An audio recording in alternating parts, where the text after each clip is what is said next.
Creo que Alex, arranqué.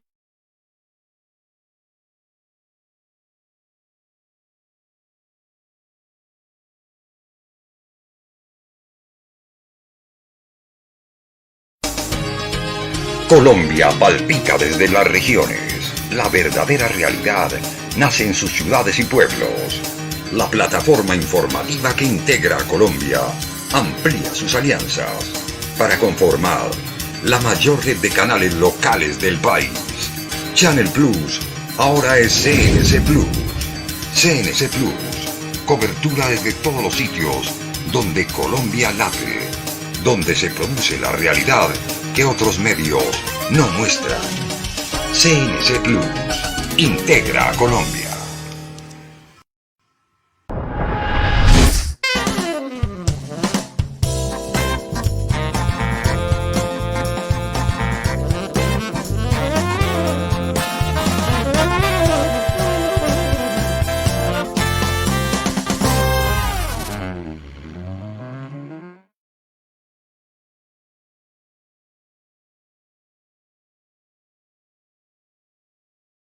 A todos, martes 16 de marzo ya, Jaime, ¿cómo pasando le este año parece? con una velocidad impresionante. Eh, Hoy tenemos un extraordinario invitado. Lo conozco personalmente porque alguna vez, Jaime, estuvimos en una de sus campañas, seguramente nos va a contar sobre el tema. Es un hombre que ha definido en buena parte la historia digamos, y los rasgos de la juridicidad colombiana en los últimos tiempos. Ha sido un maestro del tema de la justicia, de las leyes sobre la justicia penal bueno, y todo lo que tiene que ver con todo ese proceso del derecho.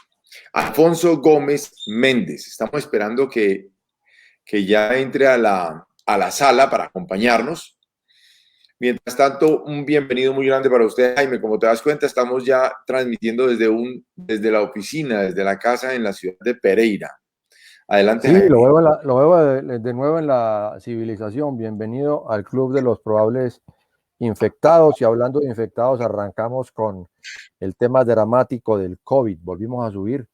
Hoy el ministerio reporta, Alex nos puede regalar la gráfica, 125 fallecidos y 3.716 casos nuevos, con 41.800 muestras tomadas. Pasamos de 100 que teníamos el pasado programa a 125. La cifra vuelve a subir poquito, pero sube. ¿Ahí Hay me una... escuchan? Doctor Gómez Méndez, buenas noches. Buenas noches. No sé si me vean, pero por lo menos los escucho. Lo vemos perfectamente y lo escuchamos mejor aún a usted y a su compañero. Ah, bueno, perfecto. Entonces ahí estamos bien. Ya. Sigue con las Arranque, cifras doctor del Javier. COVID. Bueno, entonces teníamos de COVID 125 fallecidos, 3.716 nuevos casos sobre 41.800 muestras. Hay que llamar la atención en el tema de la pandemia, que mientras acá estamos muy tranquilos, las ciudades ya se ven congestionadas, la gente no usa el tapabocas, en su gran mayoría peligrosamente. Destacar dos cosas a nivel internacional. El caso de Brasil, que tiene 2.000 muertos diarios, eh, pero sobre todo el caso de Italia. El norte de Italia ha dicho, bueno, aquí tenemos la imagen del toque de queda, se nos adelantó Alex, ese es el tema local.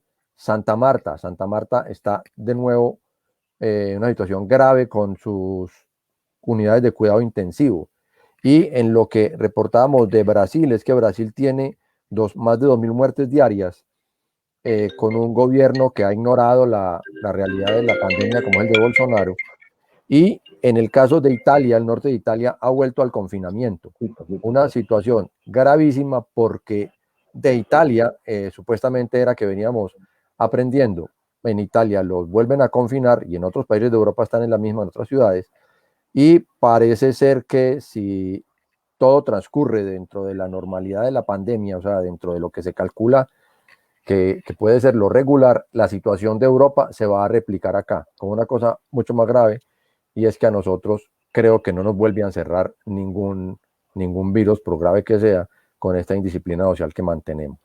Ese es el reporte que damos del COVID. Ahora sí puede, señor Mirek, saludar Muy al crítico, invitado como se debe. muy crítico el tema de Italia y de Europa, Jaime, porque parece que esa tercera ola está teniendo más repercusiones en la salud que inclusive las anteriores. Lo que está pasando allí en el viejo continente es que la gente ha bajado la guardia en la protección contra el coronavirus, en el distanciamiento y en la protección con los instrumentos de protección, y el golpe ha sido muy, muy fuerte, aun cuando ya tienen el 30% de la población vacunada. ¿Cómo Ese estamos es con la otro tema. vacunación? Aquí no tengo datos actualizados de la vacunación. Datos graves fue que la alcaldesa de Bogotá dijo en enero, alertó sobre la presencia de la variante brasileña y el gobierno nacional le cayó encima. Ya confirmaron el primer caso de la variante brasileña en Bogotá. Esto no es con juegos ni con tranquilidades, ni con prevención y acción a las 6 de la tarde todos los días. Creo que es suficiente de COVID por este momento. Muy bien. Doctor Alfonso Gómez Méndez, qué gusto verlo nuevamente, hombre. Qué gusto para mí. Nunca se me olvida, doctor Mirek, que precisamente con usted estuve por estos medios cuando usted me apoyó en el año 2009, Sí, cuando señor. estaba como precandidato liberal a la presidencia de la República. Varias veces tuve la fortuna de ser entrevistado y tuvimos la oportunidad de expresarle entonces al país nuestros planteamientos sobre los problemas. De manera que una vez más le doy las gracias y me siento muy complacido de estar aquí en esta comunicación. Hombre, yo feliz de verlo nuevamente, lo veo muy bien, lo veo muy entusiasta y aguerrido, como siempre ha sido su característica. Bienvenido, doctor Alfonso Gómez Méndez. Él es un compañero de vieja data, estuvimos en Líderes de la Cosa Política tratando de construir una plataforma que mucha gente nos torpedeó desde varias esquinas, pero creo que el mensaje fue claro para Colombia. Había un hombre que tenía el concepto del país muy claro en su cabeza y sobre todo una justicia real, una justicia equilibrada para todos, una justicia que convenciera a los colombianos que todos hacemos parte de una misma patria. ¿Se Él ha sido... acuerda el lema que era abran paso que viene el pueblo? Abran paso que viene el pueblo, señor. Me encanta volverlo a ver, hombre, me encanta volverlo a ver. Muchas gracias, ¿verdad? Alfonso Gómez Méndez nació en Chaparral, Tolima. Ahora vamos a hablar un poco de esa infancia, Alfonso, para que nos ilustre un poco de cómo era Chaparral en esa época. Abogado del externado, ha sido congresista, fiscal general de la Nación, procurador, embajador, ministro de Justicia, candidato presidencial. Yo tuve la fortuna de acompañarlo un tiempo mientras estuvimos en esa precandidatura, profesor y obviamente columnista. Hoy estamos, doctor Gómez, hoy estamos con el programa de Digo Yo. Nos están viendo en todas las redes de Channel Plus y de CNC en Colombia entera.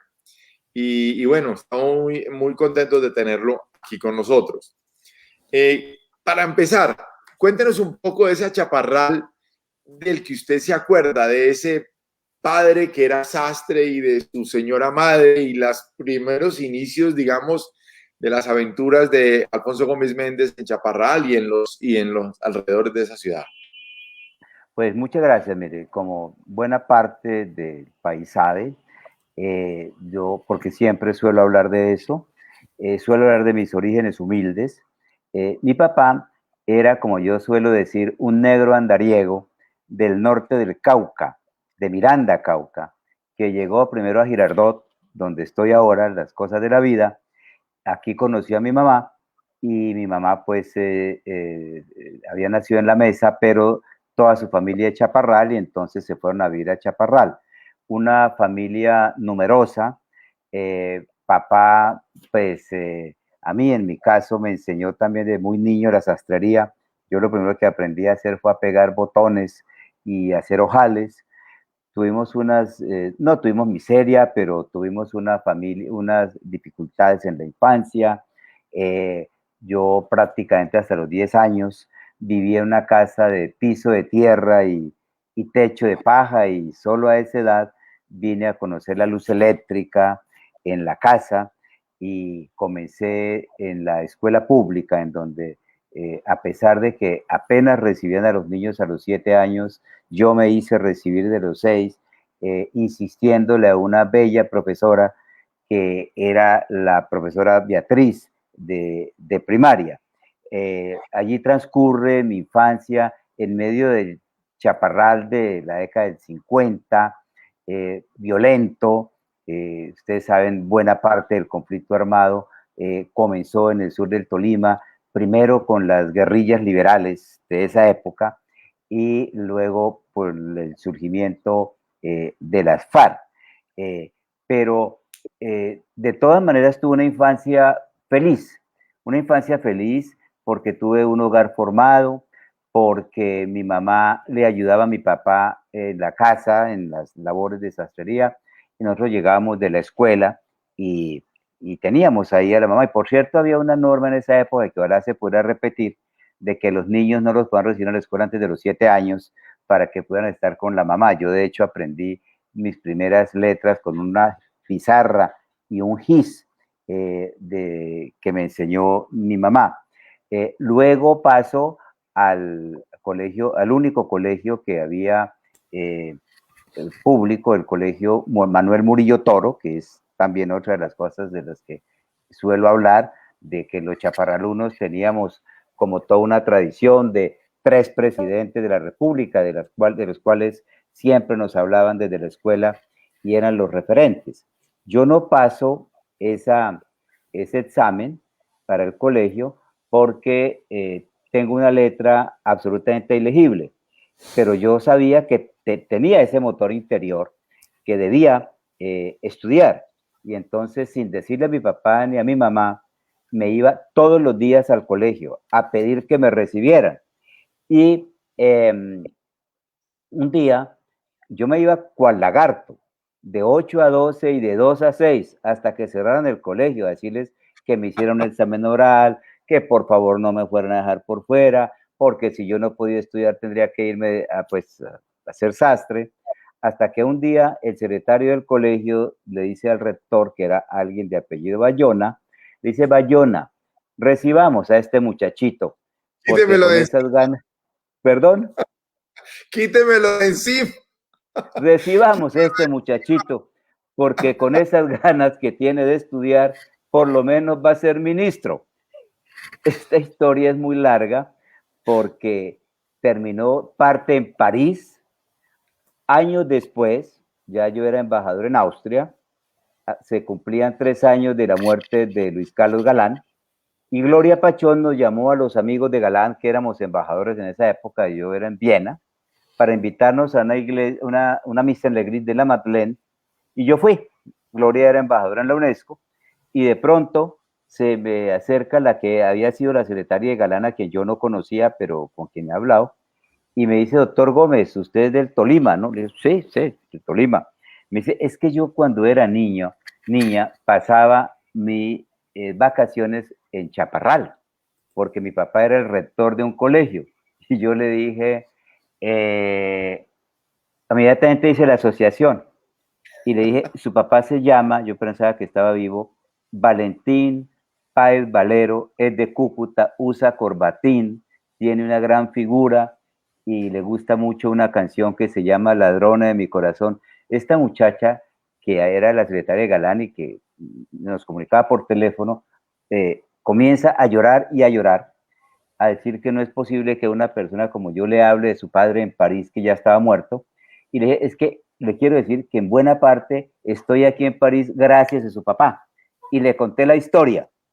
Obviamente un gran choque emocional, y esto terminó en que un tiempo después de que llegué a la fiscalía, le nombré a 2 hermanos de ellos en la fiscalía. Entonces, la moraleja es, ¿qué iba a pensar ese secretario?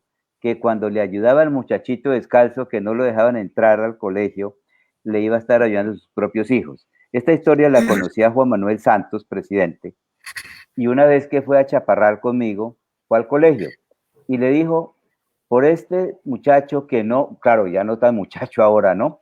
Que no querían recibir, le voy a dar esto y esto y esto a este colegio. Así llego yo al bachillerato en Chaparral. Como les decía, es una infancia feliz porque por tener a mis padres, por el calor humano, por la solidaridad que se tenía entonces en medio de la pobreza. Uno estaba acostumbrado a que un día le iba uno a la casa fulano, que si me presta un tallo de cebolla, no, que si me presta unos tomates hasta mañana, pero eran todos esos nexos sociales de solidaridad, eso que años después llamaría el presidente Uribe la cohesión social, pero que se ha ido perdiendo mucho. Doctor Gómez Méndez, el presidente Santos, que usted ya acaba de mencionar, en un discurso mencionó que este hombre, este hijo del sastre, que se llama Alfonso Gómez Méndez, siendo testigo de la guerra, es el mayor defensor de la paz, quiere la paz. ¿Por qué Colombia no ha podido salir de esos ciclos continuos de guerra y de violencia que parece que brotaran en cada rincón de la patria, aun cuando ya hemos firmado 3 procesos de paz, y seguramente pues en los próximos años tendremos que presenciar unos nuevos procesos de paz con otros grupos que están naciendo? ¿Por qué no sale Colombia de ese laberinto? Mire, yo tendría como varias aproximaciones al problema. Tiene razón el presidente Santos. Yo, como les decía ahorita, me crié en ese mundo. Casi todas mis imágenes de niño son violentas, de ver que traían a los campesinos, unas veces a los campesinos liberales, otras veces a los campesinos conservadores asesinados. Todavía recuerdo cómo uno a veces madrugaba y encontraba gente muerta en las cunetas, y en medio, digo yo, de una lucha insensata y cruel. Buena parte de por qué no hemos conseguido la paz es porque nunca hemos hecho los procesos completos. Por ejemplo, para salir de esa violencia, nosotros llegamos al Frente Nacional, pero el Frente Nacional fue un gran pacto de impunidad política y judicial. Nadie respondió por esos 300.000 muertos de la violencia con los métodos tan crueles que señalan en ese libro clásico de la violencia en Colombia de Monseñor Germán Guzmán Campos Chaparraluno, como yo, Orlando Falsborda y Eduardo Umaña Luna. Entonces, claro, los procesos no se cierran. Y cuando yo hablo de que no respondió judicialmente, no estoy diciendo necesariamente que todo el mundo debe ir a la cárcel. Colombia ha vivido de procesos, incluso desde el siglo XX, desde el siglo XIX, perdón. Todo el siglo XIX fue el de las guerras civiles, que se iniciaban por imponer una constitución, por reformar una constitución, por cambiar una constitución. Muchas veces la gente no sabía por qué estaba peleando, y tuvimos casos terribles, como la Guerra de los 1000 días. En una sola de cuyas batallas, la batalla de Palo Negro, hubo 1000 muertos, la mayoría de ellos a garrote. Entonces, yo creo que es hora de que la clase dirigente de este país se siente a pensar de verdad, no de manera superficial, para encauzarlo por los caminos de la paz. Pero eso tiene muchas aristas.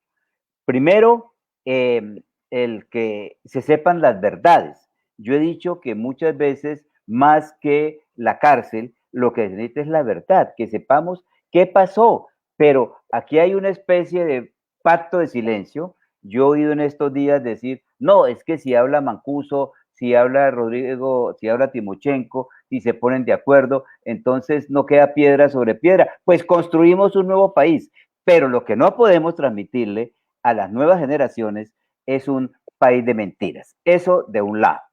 De otro lado, yo creo que también hemos dejado de lado, aparte, el problema social, el problema de la redistribución del ingreso. Buena parte de los conflictos armados han estado generados por el problema de la tierra. Ahora, ¿y quiénes son los componentes? ¿Quiénes son las personas que son llevadas muchas veces como guerrilleros, como paramilitares, como soldados a esa confrontación? Generalmente los pobres. Yo me pregunto, en estos días se habla con horror de lo que pasó en el Guaviare, y claro, los niños que están reclutando. ¿A qué niños reclutan? No a los niños de los colegios altos en Bogotá, no, reclutan a los niños pobres, los niños productos de hogares disfuncionales, los niños que no tienen muchas veces ni con qué comer. Para muchas personas en Colombia, de todos los lados, irse a la guerra, irónica y cruelmente, es casi que una manera de la vida. Hay muchas personas que van al ejército porque no tienen otra opción de vida. No es que no sea honroso estar en el ejército de Colombia, pero hay muchas personas, muchos muchachos que se van por eso. Y lo mismo puede ser con la guerrilla, y lo mismo con los paramilitares, y con todas esas fuerzas que hay ahora. De manera que hay un componente social muy grande que hemos eludido resolver, que influye en que yo siempre hablaba de la paz, pero de la paz con justicia social. Mire usted lo que pasa con el narcotráfico.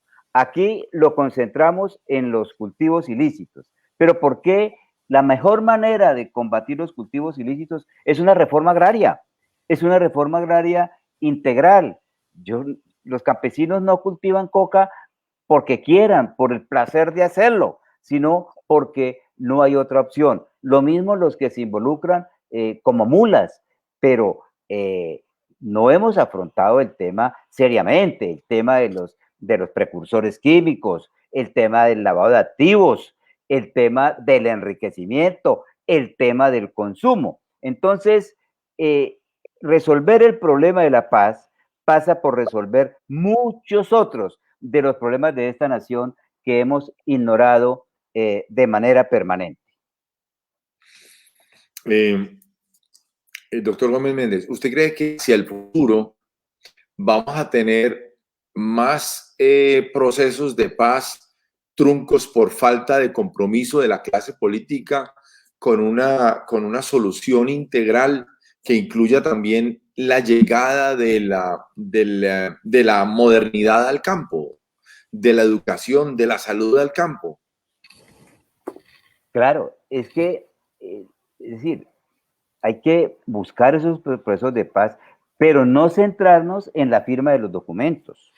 Es decir, mire usted, nada más este último proceso de paz en La Habana tenía toda una serie de componentes sociales que no se han desarrollado. El llamado catastro multipropósito, el tema de los baldíos, el tema de la tierra, pero también el tema, y otro que no tiene nada que ver, no tienen necesariamente que ver con esto, pero pues el tema de la educación. Es decir, la educación es en verdad el único canal de ascenso en este país. Yo soy un producto de eso. Yo pude, claro, con dificultades, pero pude salir adelante gracias a la educación. Pero aquí es un país, mire usted, en donde en promedio casi que no es una democracia, sino una monarquía sin sus pompas. Aquí todo se heredan candidaturas a la presidencia, se heredan ministerios, se heredan canonjías.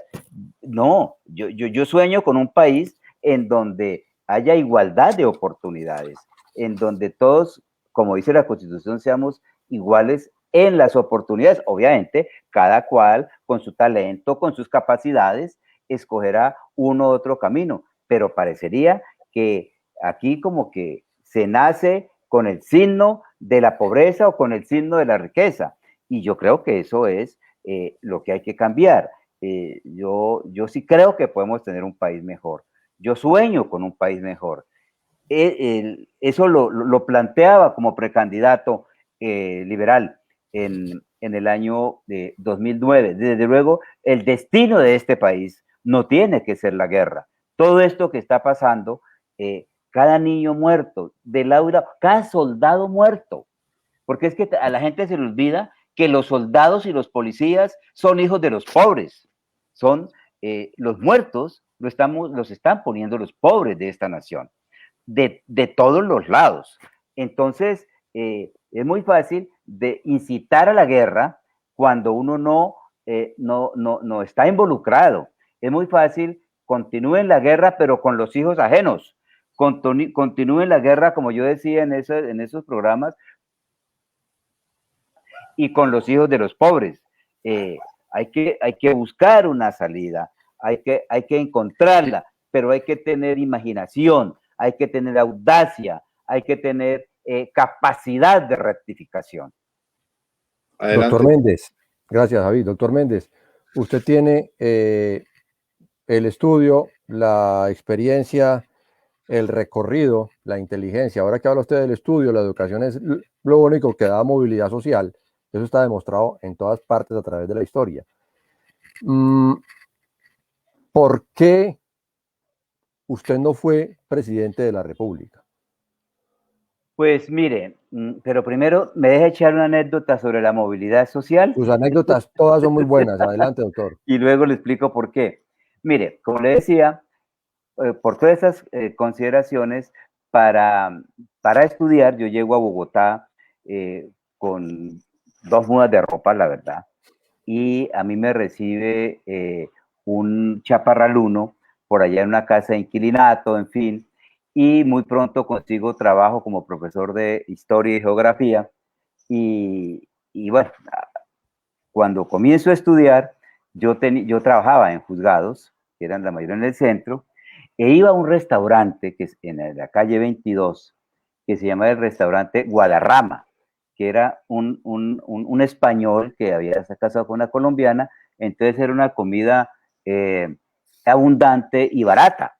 Entonces era un restaurante en donde no había mesas individuales, uno llegaba allá y compartía con loteros, lustrabotas, trabajadoras sexuales, en fin, de toda clase. Uno encontraba donde estaba. Y yo iba allá, y allá era donde comía porque era muy barato. Unos pocos años después, ya cuando me comenzó, bueno, y ahí había un mesero que mal vestido y estaba todo chorreado por encima de las mesas, gritando los platos. Años después, yo ya era un abogado, me había ido bien, era abogado, entre otras, de unas señoras del jet set bogotano.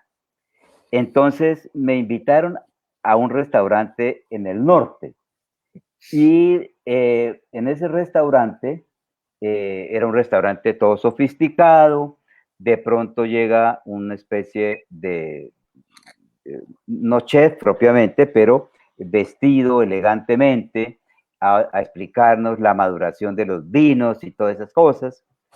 En algún momento yo simplemente lo miré.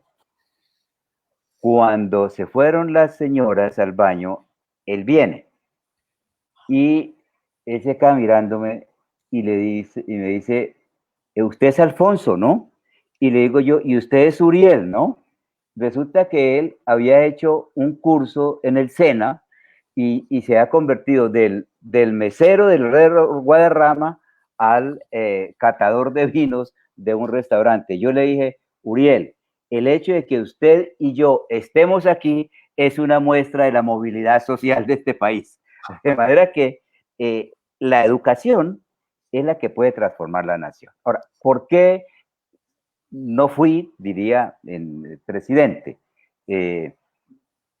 Cuando uno pensaría que todavía no se puede descartar del todo, pero ¿por qué no fui presidente en ese momento? Tengo que decirlo con toda claridad.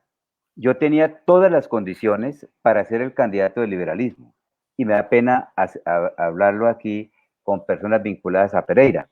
A mí se me atravesó César Gaviria, no sé, por las razones que fueran. Aquí no hay problema, doctor Méndez.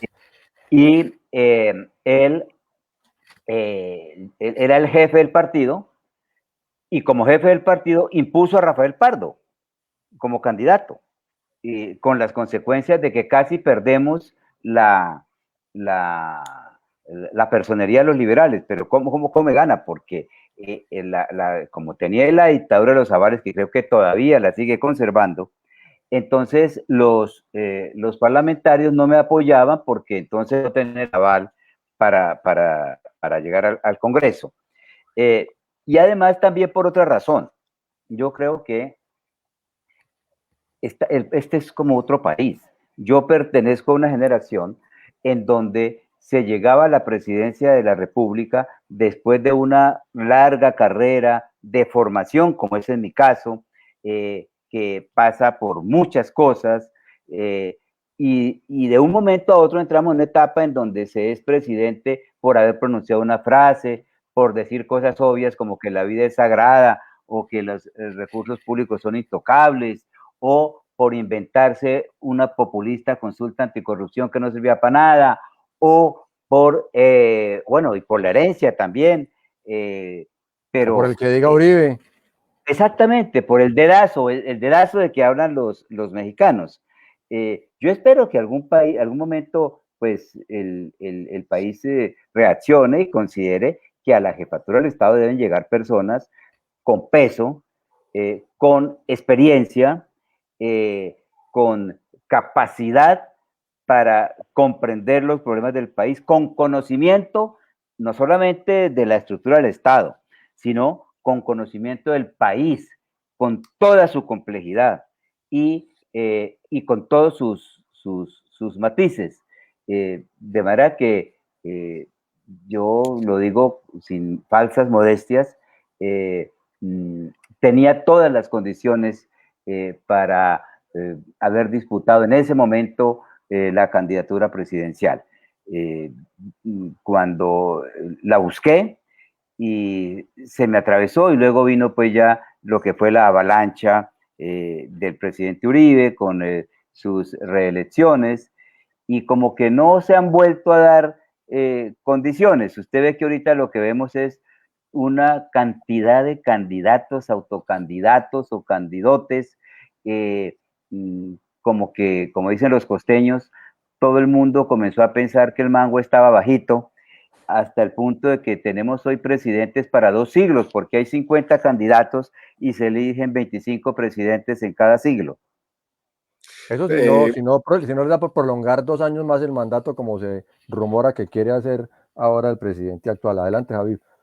Doctor Gómez Méndez, una pregunta. Hablando de presidentes, ¿cómo va viendo el quehacer del presidente que vino con mucha pompa hablando de la gran transformación del Estado colombiano en una economía naranja y todo este tema, digamos, del valor agregado que da el conocimiento a tratar de vincular al país en ese proceso de desarrollo? ¿Usted cómo va viendo la presidencia de Duque?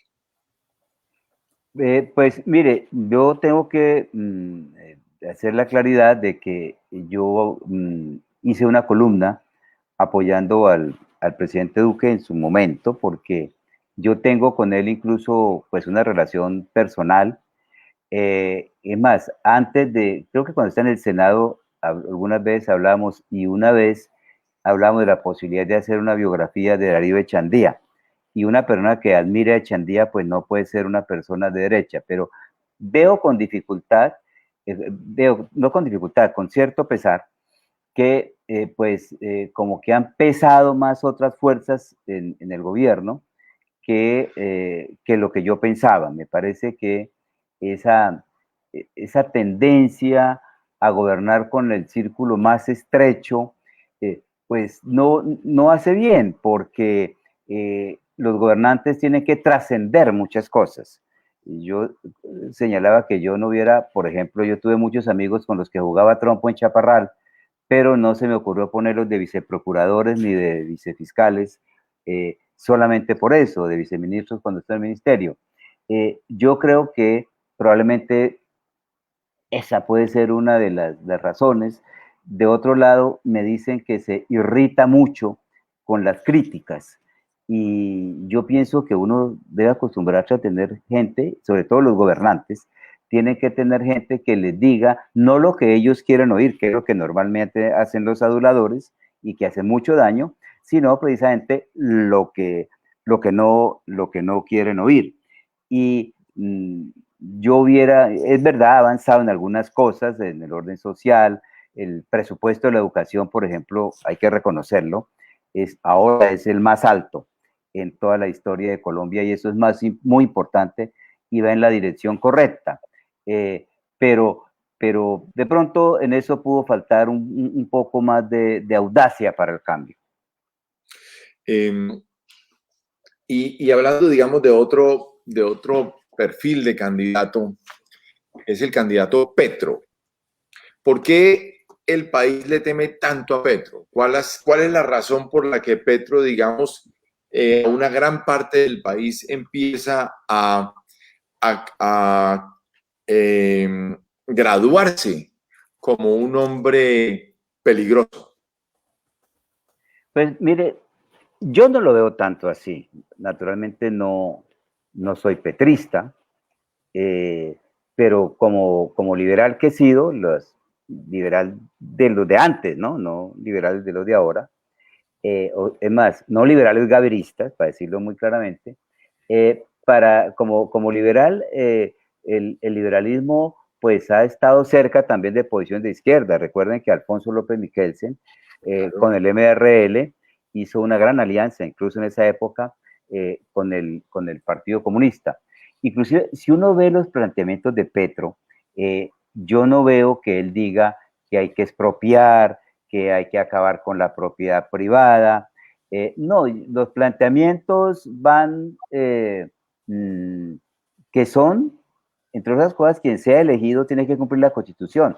Y la Constitución de Colombia, lo que es una Constitución socialdemócrata, lo que pasa es que no la aplican, no solamente la del 91, incluso la reforma del 36 de López Pumarejo, que fue de donde tomamos el concepto de Estado Social de Derecho, desde allá es donde viene la Dirección General de la Economía a cargo del Estado, la racionalización de la producción, distribución y consumo de la riqueza, los planes de desarrollo económico y social para favorecer a las clases proletarias, en particular, decía la reforma del año 68, desarrollando la del 36.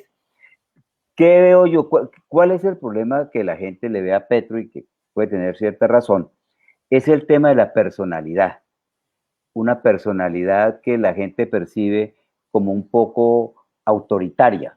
Yo pienso que la gente le teme más a la personalidad de Petro que a los planteamientos mismos, porque yo no veo en Petro ningún planteamiento que conduzca al comunismo, ni que conduzca al chavismo. Probablemente hay ese temor. Lamentablemente, mire lo que vemos Claudia López en Bogotá, a veces se le nota ciertas matices autoritarios. Eso de que habla mi pueblo, mis bogotanos, mis buses, mi Transmilenio, mi metro, como si fuera de ella. O sea, yo creo que, no sé por qué a veces, y no siempre, pero a sectores de la izquierda, les queda un poco de stalinismo en la personalidad. Y seguramente la gente cree que si llegara Petro al gobierno, se perpetuaría en el poder. Yo no pensaría que fuera tan torpe. Aquí lo que Colombia necesita son proyectos a largo plazo, más allá de los personalismos. Una cosa como fue la concertación en Chile, que fueron 3 gobiernos en línea, no con la misma persona, para hacer todo el proceso de transición de la dictadura a la democracia, o lo que hizo España inicialmente bajo el gobierno de Adolfo Suárez y luego los gobiernos de Felipe González, que hay que decir también que se les fue la mano en quedarse tanto tiempo en el gobierno.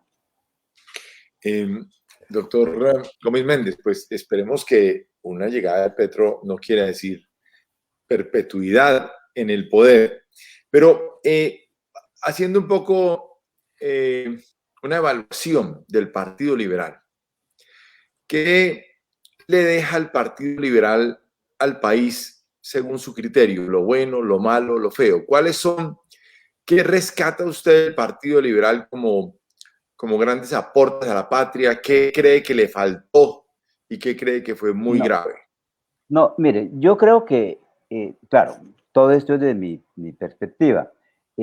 Yo creo que el Partido Liberal fue muy grande con la Revolución en Marcha, o sea, lo que llamamos la Segunda República Liberal, entre el año 30 y el año 46. Yo creo que Alfonso López Pumarejo transformó a Colombia, la sacó del oscurantismo. Incluso cuando hablaban tanto en el proceso de la Constitución del 86, del 91, que había que acabar con la Constitución del 86, no, la Constitución en el 90, ya la Constitución no era del 86, ya se le había roto lo que Chandía llamaba una vértebra, unas grandes vértebras a la Constitución de Núñez y Caro. Ese aporte, la concepción del Estado Social de Derecho, la Dirección General de la Economía, los derechos sociales, los derechos de los trabajadores, el Partido Liberal, por ejemplo, con Olaya Herrera, comenzó el proceso de reconocer a la mujer, porque en el año 32 se establece, se acabó con una estúpida regulación de que la mujer casada no podía regular sus bienes. Luego, en el año 36, también Alfonso López comienza un camino que luego terminó Carlos Lleras en el año 68, de reconocer a los que se llamaba disque hijos naturales. Entonces, en el 36 ya, porque es que antes del 36 no tenían derecho a heredar. Entonces, en el 36 se le da la mitad de un hijo legítimo y se completa en el 68. El partido, el MRL, por ejemplo, hizo un gran aporte también en cuanto a la concepción, en cuanto a la incorporación de la izquierda. El nuevo liberalismo de Luis Carlos Galán, que ojalá le restablezcan la personería. El nuevo liberalismo también aportó la concepción de modernización del Estado y de lucha y comprometerse en las luchas contra las mafias. Virgilio Barco fue el último presidente liberal, en donde Virgilio Barco primero trató de restablecer el juego democrático a través del esquema gobierno-oposición, esquema que después su sucesor, César Gaviria, volvió otra vez al Frente Nacional y casi que no hemos salido del Frente Nacional. Virgilio Barco quiso hacerlo, que hay necesidad de que haya partidos, que fue una de las grandes equivocaciones de la Constitución del 91, que fue acabar con los partidos. Entonces, el Partido Liberal dejó hasta entonces como una huella. Lamentablemente, por los errores derivados del proceso de 8000, Ernesto Samper no pudo hacer un buen gobierno, aun cuando tenía un gran equipo y un gran programa, pero logró temas, por ejemplo, como el CISBEN. Ahora, yo creo que el liberalismo comenzó a acabarse cuando torpemente Ernesto Samper y Horacio Serpa le entregaron el Partido Liberal a César Gaviria en la convención del 2005, en la que yo me opuse a eso, y bueno, ahí sí, el liberalismo quedó en lo que está, que es un apéndice de los gobiernos. Acuérdense que en el 2010, cuando yo les hablaba ahorita, cuando me derrota Pardo, llevado por Gaviria, el Partido Liberal apenas sacó 300,000 votos, una cosa así. En el 2014 no presentó ni siquiera candidato. En el 2018, pues, Humberto de la Calle, impuesto también por Gaviria contra Juan Manuel Galán, pues también quedó rezagado y entiendo que con dificultades para pagar unos gastos de campaña, etcétera. Entonces yo creo que por eso es que el pensamiento liberal está ahí. Yo creo que se puede hacer una renovación del Partido Liberal, no con las mismas personas, desde luego, pero las ideas liberales como tales están vigentes. Muchas de esas están retomadas, reescritas en la Constitución del 91. Lo que pasa es que se apoderó del Partido Liberal una camarilla que no lo quiere soltar. Doctor Gómez, le hago dos preguntas. Usted dice que el último gobierno liberal fue Virgilio Barco, pero si no falla la memoria, después estuvieron Ernesto Samper y César Gaviria. Ellos no contaron para usted como presidente dentro del Partido Liberal. Yo fui procurador general, claro, con Virgilio Barco. fui procurador general y tuve mucho que ver con algunas de las cosas en temas de justicia. Particularmente apoyé al gobierno desde la Procuraduría en lo que fue enfrentar abiertamente al cartel de Medellín, que esa fue otra cosa. El liberalismo de Barco frenteó el narcotráfico. El gobierno de Gaviria negoció con Pablo Escobar en el episodio de la catedral. Yo rescato varias cosas de Barco, obviamente hubo errores en el gobierno, pero rescato la apertura que hacía Barco, que una apertura gradual, que luego Gaviria convirtió en una apertura desaforada. Muchos de los agricultores deben recordar eso. El tema de las libertades públicas, Barco le abrió las puertas a la Unión Patriótica. De hecho, a mí me nombra procurador él, sabiendo que yo era en ese momento representante de la Cámara por el departamento del Tolima y había sido elegido en alianza con la Unión Patriótica en el mismo departamento. Virgilio Barco abrió las puertas a muchos dirigentes de la Unión Patriótica, les protegió la vida, incluso mandándola al exterior, como el caso del doctor Puyo, que era en ese momento presidente de la Unión Patriótica. Yo creo que el gobierno de Samper, al gobierno de Samper lo frenó. Yo no estuve, no hice parte del gobierno de Samper. Él me postuló, que es otra cosa, para la fiscalía, y estuve 1 año en el gobierno de Samper y 3 fiscalizando el gobierno de Andrés Pastrana. No fui funcionario propiamente del gobierno de Samper, pero creo que de no haber sido por el lamentable episodio de la financiación de la campaña, que era para la fórmula Samper de la calle, si no hubiera sido por ese episodio, probablemente Samper hubiera hecho un gran gobierno. Yo creo que Colombia ha tenido momentos en donde la verdad han sido como decisivos en lo mal, y yo señalo 3 momentos en los cuales se perdió la oportunidad de que Colombia fuera distinta. 1, el asesinato de Jorge Eliezer Gaitán. Ahí cambió la historia de este país para mal. 2, no sabemos para dónde iría, pero el fraude electoral, confesado después por el propio Tigrillo Noriega, que le impidió a la NAPO en ese momento acceder a la presidencia. Y 3, el asesinato de Luis Carlos Galán, que por cierto es la gran paradoja de que a Galán fundamentalmente lo mata la mafia por temor a la extradición. Si los narcotraficantes hubieran pensado que en un gobierno de Galán iban a tener lo que después tuvieron, es decir, fundamentalmente, que en la propia Constitución les quitaran la extradición de encima, probablemente hoy el expresidente sería Luis Carlos Galán. Doctor Gómez, compañeros suyos del liberalismo como Cristo y muchos más, pues han salido también del Partido Liberal o han querido salir o no están de acuerdo con la directriz del doctor Gaviria. Y están formando toldo aparte. Aquí tuvimos hace pocas semanas, hace pocos días al doctor Cristo en esta entrevista, y él hace parte de la coalición de la esperanza, que en el programa nos dijo que no se iba a llamar así, que nos daba la chiva de que iba a tener otro nombre, y está trabajando en ese sector que intenta hacer algo del centro. ¿Qué hace Alfonso Gómez Méndez hoy en el tema político y electoral? ¿En dónde está metido? ¿Para dónde va? Aparte de sus problemas del tiempo. Estoy, como dirían los militares, en la reserva activa, pero le hago unas reflexiones. Por ejemplo, a propósito del doctor Cristo. Cuando yo hice un gran reportaje, un gran no por lo que yo dijera, sino por la extensión, con María Isabel Rueda, en donde expliqué más o menos estas cosas, Cristo salió a desmentirme, a decir, a defender a Gaviria, cuando ahora se sale, cuando después le hace lo mismo a él en el tema de Humberto de la Calle. Mire, la paradoja que ha pasado es que aquí teníamos partidos cuando no había tanta regulación.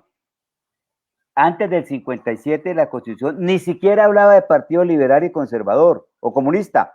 pero eran realidades políticas. Aquí tenemos realidades políticas. El Partido Liberal fue una realidad política y sociológica. El Partido Conservador, pero no solamente el bipartidismo. La ANAPO fue un gran partido. El Partido Comunista fue partido. El MRL fue un partido.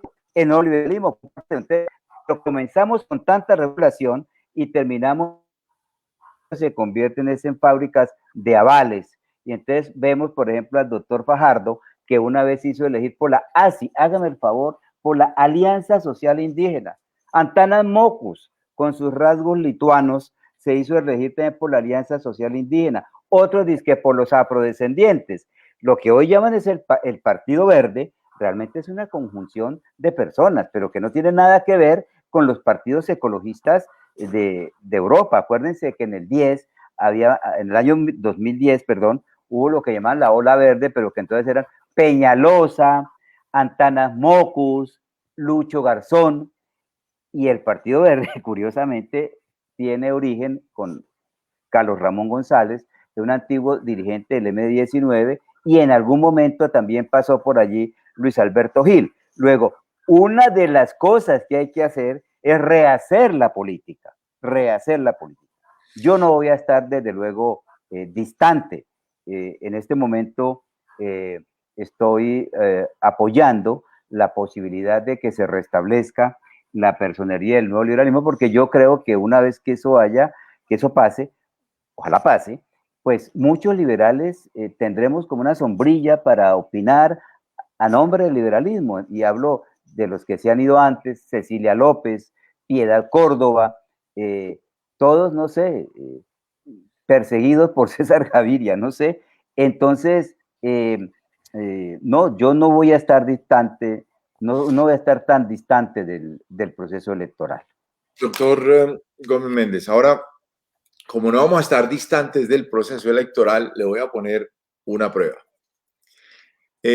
Vamos a presentar ahí los nombres de los candidatos que parecen ya estar tomando delanteras hacia la presidencia de la República, y le voy a poner a su consideración 3 nombres. Le voy a pedir que de esos 3 nombres nos diga con cuáles haría la política y con cuál definitivamente no la haría. El primer candidato es Petro, el segundo es Fajardo y el tercero es Alex Char. ¿Con cuál haría a gusto la política y con cuál definitivamente no? Pues es que los que me gustan no están. Es que, entre otras cosas, mire, estamos hablando de la encuesta de hoy. Sí. La encuesta de hoy es una fotografía.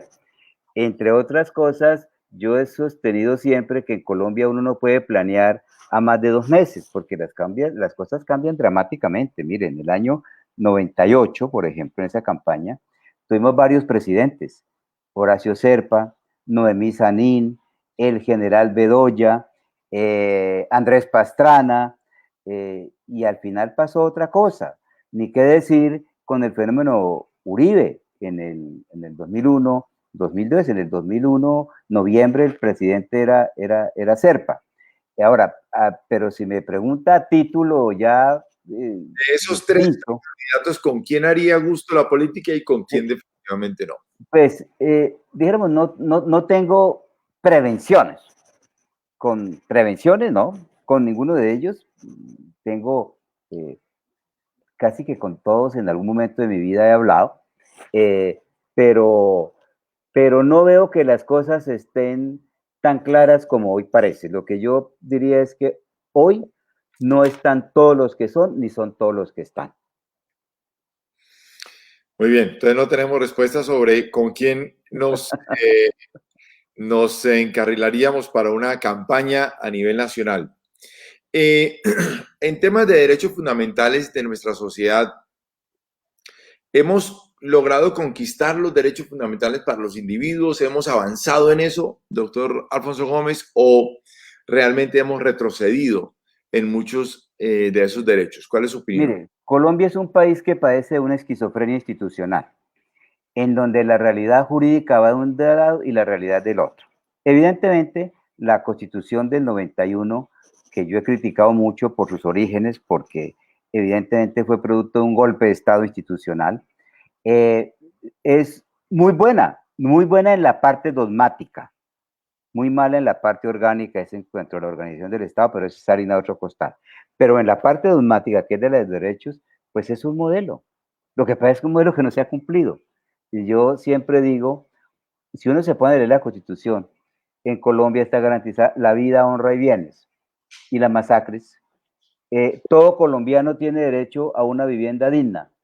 Vemos esas posilgas donde todavía vive la gente. Los derechos de los niños prevalecen sobre los demás, pero los violan, se mueren de hambre, los bombardean, y así sucesivamente. Entonces hay una gran, como dice los profesores, un decalage, hay una disparidad entre la teoría y la práctica, que nuestra constitución no es una constitución normativa en el sentido de que se cumpla de verdad. Entonces, sobre el papel tenemos todos los derechos fundamentales. Mire la tutela se ha servido inicialmente, pero ¿qué ha pasado hoy? Usted vio la declaración del nuevo presidente de la Corte Constitucional, el doctor Antonio José Lizarazo, dice, el 63% de las tutelas no se cumplen. Entonces, hay muchas personas que mueren con la sentencia de tutela ordenándole al hospital o a la EPS que le dé una droga y se muere. Entonces, lo que hay es que crear las condiciones para que las normas se cumplan. Hoy en día, ahí está todo el catálogo, ahí no falta nada, ahí no falta nada. Los derechos de los trabajadores, de los empresarios, de las mujeres, de la población LGTBI, lo que usted quiera. El catálogo está perfecto.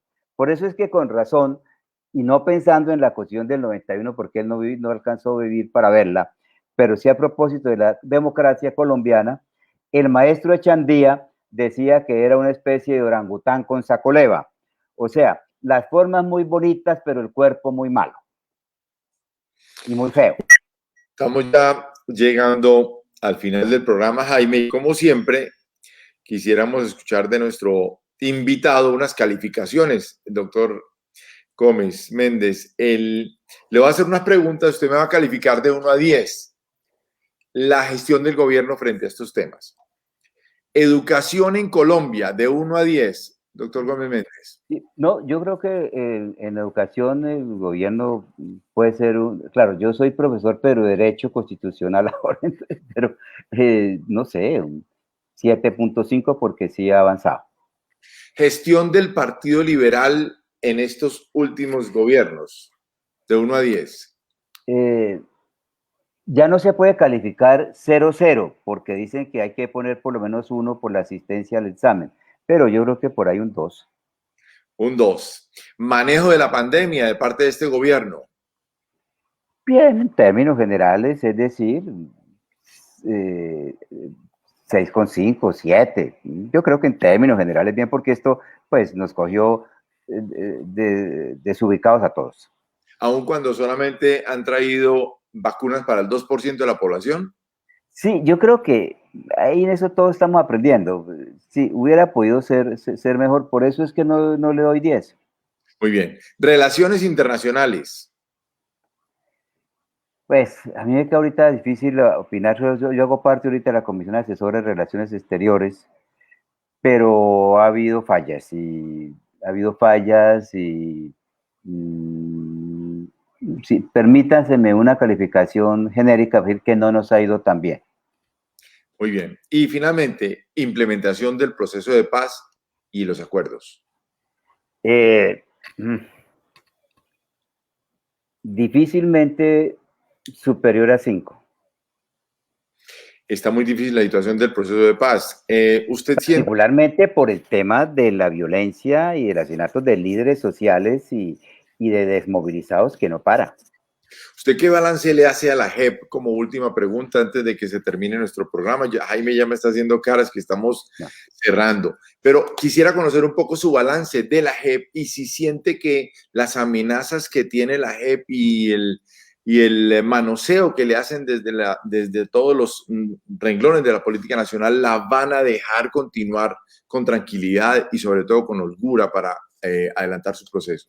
No, yo creo que la JEP está haciendo bien el trabajo en términos generales. Obviamente, ya hay que exigirle un poquito más de celeridad en materia de conocimiento de la verdad. Yo esperaría que pronto reciba Mancuso en la JEP para saber la verdad de una parte de la verdad del conflicto. Ha cometido, a mi juicio, errores, como haber recibido a Ashton asumiendo que el cartel de la toga hacía parte del conflicto armado en Colombia, pero en términos generales creo que está haciendo bien su trabajo. Muy bien, doctor Permítame, Gómez. Javi, es que no puedo dejar pasar al doctor Gómez Méndez sin preguntarle por algo que fue importante en su fiscalía, que revivió hace poco, que fue el asesinato de Gómez Hurtado. ¿Cuál es su versión corta de esos hechos que dicen ahora las FARC que ellos fueron y que no fueron los militares, algunos militares, como se creyó durante tanto tiempo? Pues mire, la versión de la participación militar arrancó, recuerdo, yo llego a la Fiscalía General en el 97, Álvaro Gómez lo mata en el 95, esa versión fue la versión que venía de la Fiscalía del doctor Alfonso Valdivieso. Existían elementos y a mí me sorprendió, la verdad, cuando aparece la participación de las FARC. Falta mucho por saber si eso es totalmente cierto o si puede haber una mezcla, de manera que yo lo que le puedo decir a los colombianos es que esa hipótesis se manejó de manera honrada, de acuerdo con las pruebas que habían en ese momento. Muy bien. Muy bien. Doctor Gómez Méndez, ya estamos llegando al final del programa. Yo le quisiera dar unos minutos o unos instantes para que se despida de nuestro público. Adelante. Pues no, doctor Javid, y a todos ustedes, lo más importante para mí es este reencuentro, porque me permite darle a ustedes las gracias, que muy pocos, en verdad, y menos en Pereira, se atrevieron a apoyarme a mí en ese momento, y la verdad lo felicito por lo que está haciendo y cuente conmigo siempre. Muchas gracias, doctor Gómez Méndez. Siempre con el cariño de siempre. Muchas gracias a usted por todo el compañerismo, por toda la compañía y el acompañamiento que me ha hecho en la vida. Adelante, Jaime. Gracias, Javi. Yo saludo y reconozco las personas que nos han escrito en este chat, algunos de ellos: Germán Rojas Garavito, Luis Enrique Sánchez, Diego Arboleda, Mauricio Guzmán, que tiene sus opiniones que hemos puesto también ahí en el público, Jaime Mejía Gómez. A todos ellos quiero agradecerles, y especialmente al doctor Gómez Méndez, haber aceptado esta invitación. Esperamos que no sea la última. Se nos quedaron, como siempre con ese tipo de invitados, Javi, como 2,5 kilómetros de preguntas, pero esperamos poderlas satisfacer después. Doctor Gómez, muchas gracias. El próximo jueves estaremos aquí con otro programa de Digo Yo en CNS Plus. Muchas gracias y buenas noches.